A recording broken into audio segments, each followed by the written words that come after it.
if we stop eating the garbage. Right. I know that when you go home, you're not going to stop tomorrow, because I didn't either. When you stop eating for 30 days, you're going to be ready, not 90. Before the 90, you're going to be very well ready at 30. You will say, you mean to tell me that just stop eating does all of this? But of course, because what you have done, cleanse your arteries, you cleanse, your eyes clear up, your nerves get good again, you don't shake, your understanding gets better. You had the wrong information and you gave it to me, thinking it was consistent. I was eating everything that my mother gave me, which was garbage. None of it was complimenting me.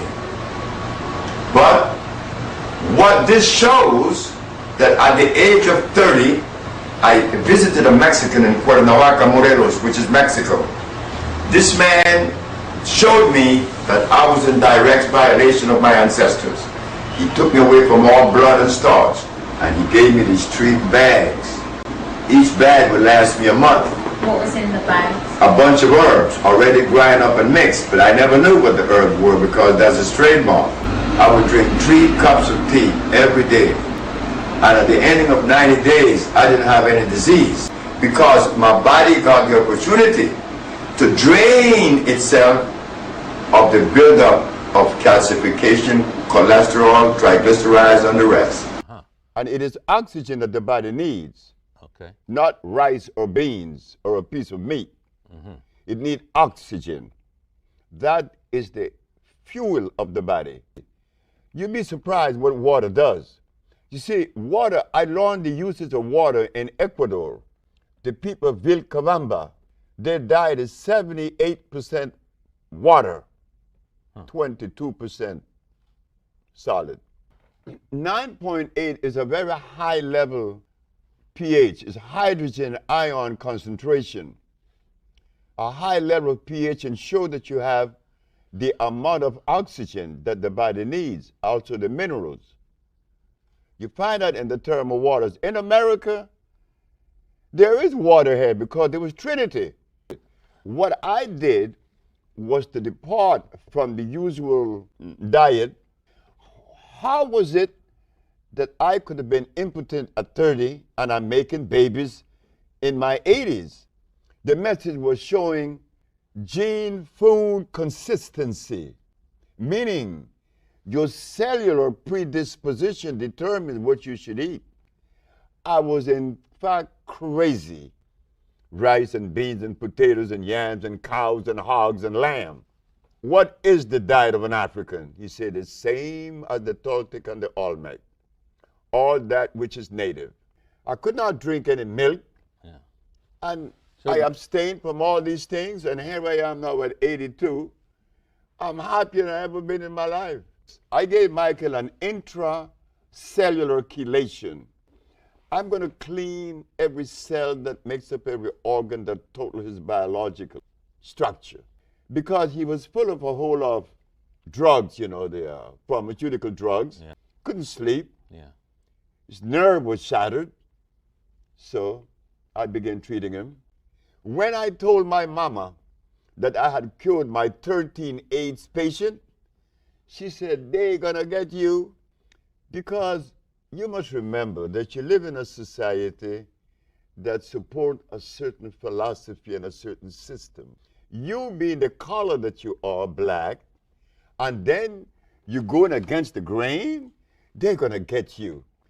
You're charged with practicing medicine without a license, selling product not approved by the FDA, and claiming to cure AIDS and other diseases. I said, yes. Well, you are making a fraudulent claim. And I knew that I had sufficient evidence to prove my position. Not only scientifically, empirically, historically, and whatever way they would desire.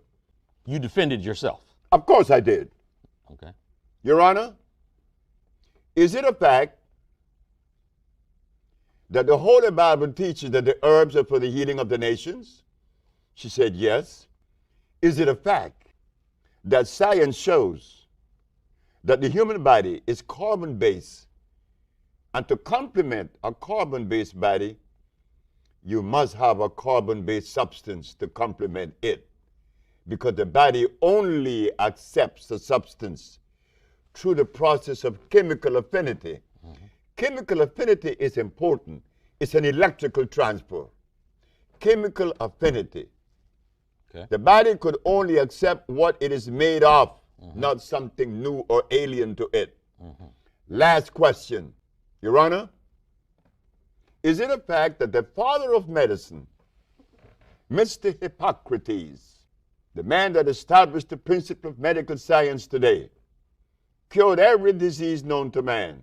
Did he use herbs or chemicals? She said herbs. I said, thank you very much. Disease is cured by this man. His name is Dr. Sebi, but you won't find a medical degree hanging from his wall. Instead, a certificate of healing. We have complex things with science, but if we go back to God and use the herbs as God said, then you can see how simple it is. Then Dr. Sebi believes what ails you can be cured with natural alkaloid herbs and a vegetarian diet solely made up of what he calls electric foods, mushrooms, greens, and rye breads without starch.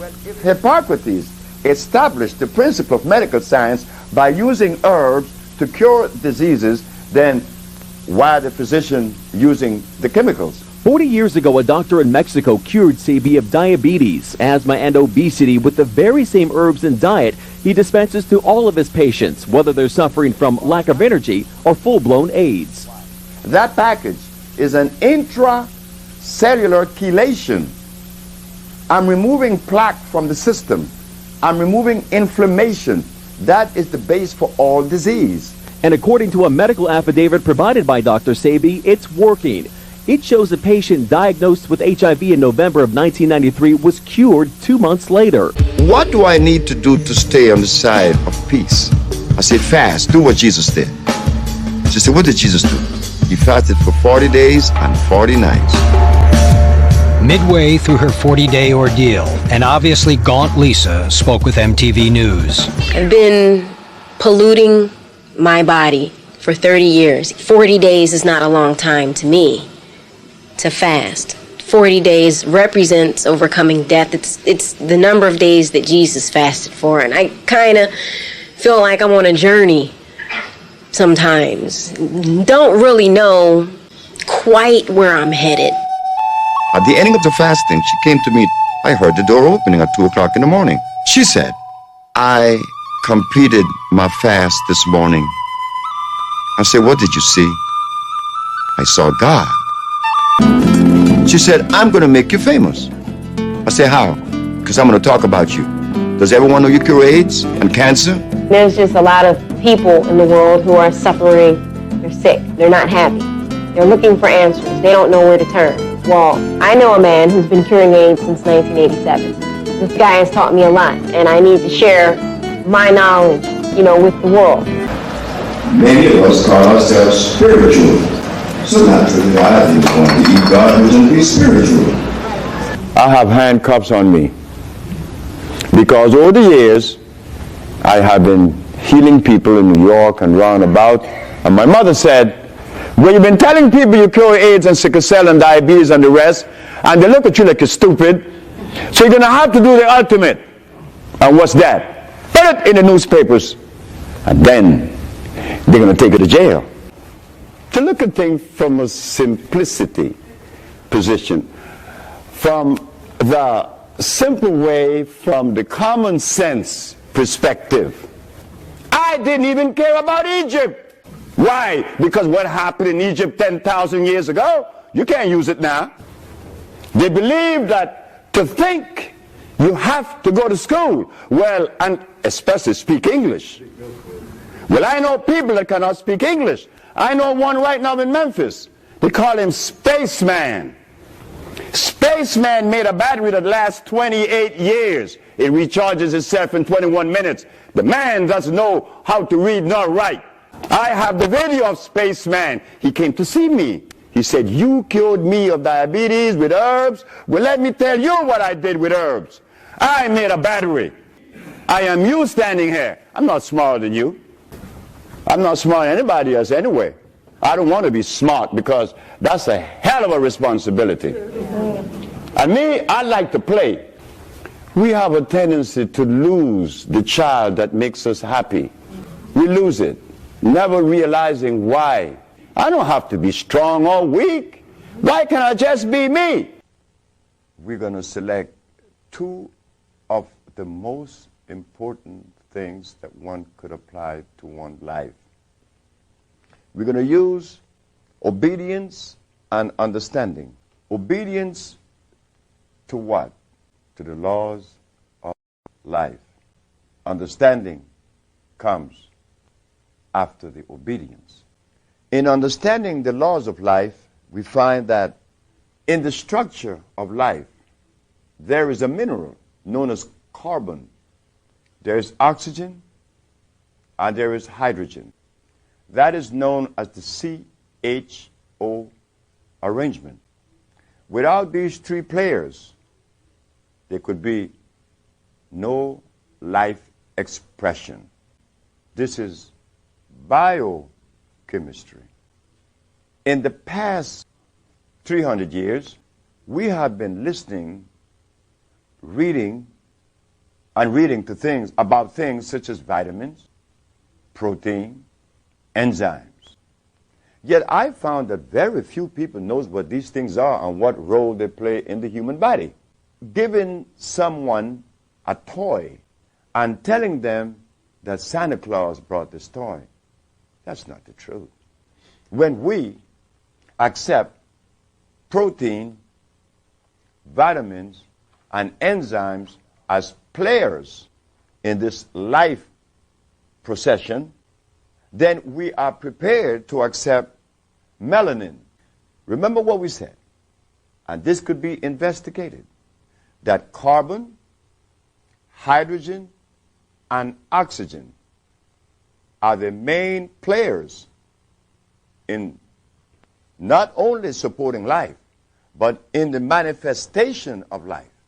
You see, everything that is constructed by the universe, creation or God, whatever substance that is created by the universe, is starchless. Relating to health, there is nothing on the planet that is blacker than carbon. Clarity is what affords us sight. Everything that I have done is based on life arrangement. Every word, every decision, every act has to complement life procession. But we ourselves have not done the proper historical documentation that need to be in the area of nutrition. We have done history about the different empires, about the kings and the queens that we never needed, don't need now. You know, as we go into this thing that we call healing, history again becomes the vehicle that we're going to use to travel towards that goal that we're looking for. We are looking for a goal because we're sick, something that we didn't have in our environment. So, healing, in entertaining the subject, one has to remember it has to be tied to the cosmic procession. Healing has to be consistent with life itself. If it isn't, then it's not healing. The components have to be from life.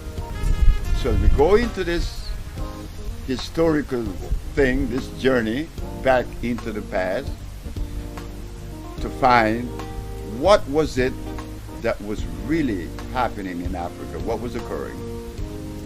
Well, we could begin with that black woman, Mama. Not that she's natural, she is naked, but she didn't know that. My mama didn't know that she was naked. That is the way she was since creation, the natural way to be. But the foreigners saw her as a savage. And many of us, her children, we also collaborate. And we think that it is correct the way that we see her. You know the PhD professor with his suit and his tie, when he's told that his beginning began with a black woman without no clothes, it's embarrassing.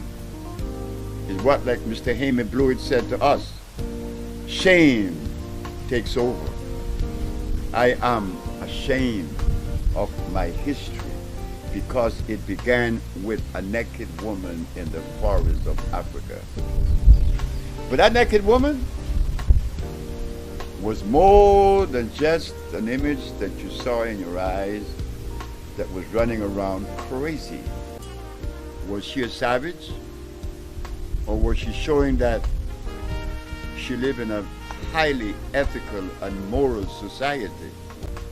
But she didn't have any supermarkets, and she didn't have any doctors. She didn't have any hospitals. She did not have any disease. Mama didn't have any clothes on. That's all. Well, Mama didn't have alcohol. Mama didn't have any drugs. Mama didn't have any money. And by the way, we are going to go into it a little bit more. You see what happened? Like everything else that's occurring today in this 20th century, we misinterpret. We have been vulnerable to the research that others has done about our mama. But as we look closer, we find that mama was ethical and moral and shameless. I wish that we could do that now if we think that she was a savage.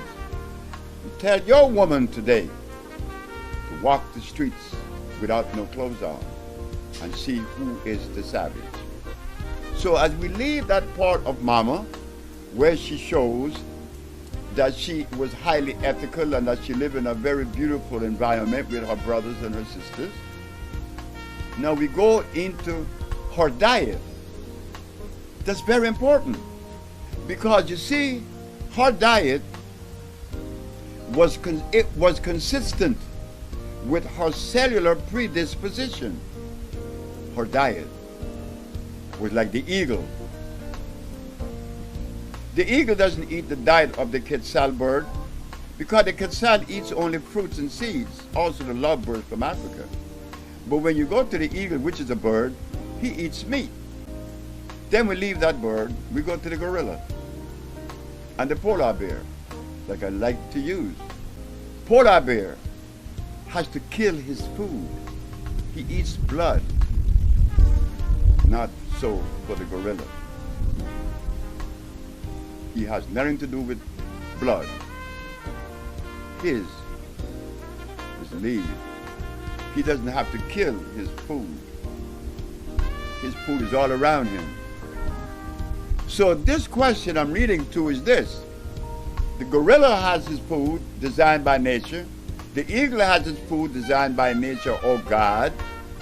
Do you believe that we are exempt? No, we are not. We are not exempt.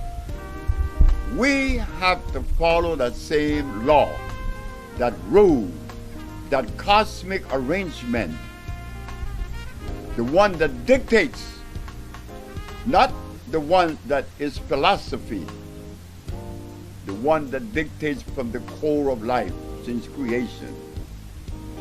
We are subjected to that same law.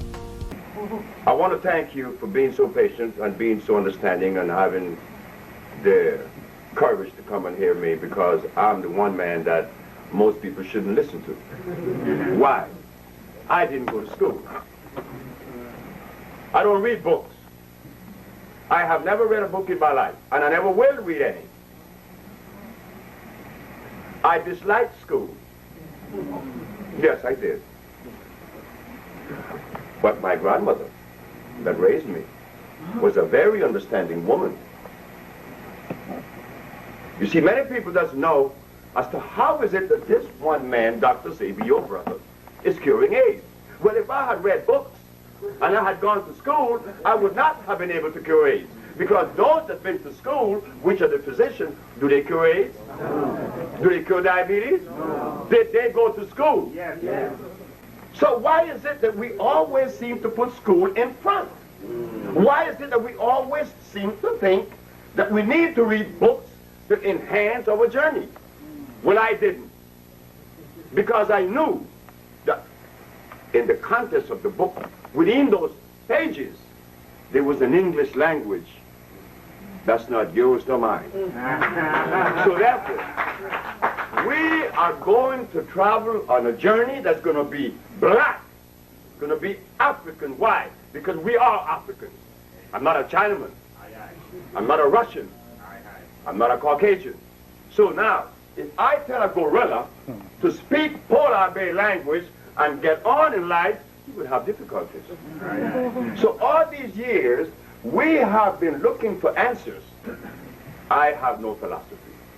I don't need a philosophy. I need to see. Philosophy does not help us to journey through life. What has philosophy done to uplift the black race? Nothing. But in 1960, in a barbershop in New Orleans, I made a statement that I would do something to enhance the life of the black woman. I didn't say black man, I said black woman. Because we came out of a black woman. And we have a tendency and the propensity to always belittle her. We condescend in reference to a black woman. Her mate and her friends. The world itself. A black woman, she's not as equitable as anybody else. But I said that I would do something for her. Little did I know that I would bring healing. In the past 450 years in the brothers from Africa, our anthropologists, our historians, our revolutionaries, they never talk about the very important thing that was supposed to be addressed, our diet. What I hear is what? I go to Africa, I hear about spirituality. Now what in the devil is that? What is spirituality? How do we use that to propel us to enhance our life? How do you use it? Because I'm not spiritual, but I curate. And I know many people who are spiritual, they don't do anything. So where is the profit in it? Where did that word come from anyway? Do we know? But when I go to Africa, they take me to Oshogbo, and they show me all these totems that they believe in, because we live in a world of belief. No, I don't live in a world of belief. Either I know or I don't know. In the last 450 years, the Western medicine has been prevailing. What do they say? When you are sick, you have a germ, a virus, or a bacteria, which is the cause of your manifestation of disease. I said, no, it's mucus. There's only one disease.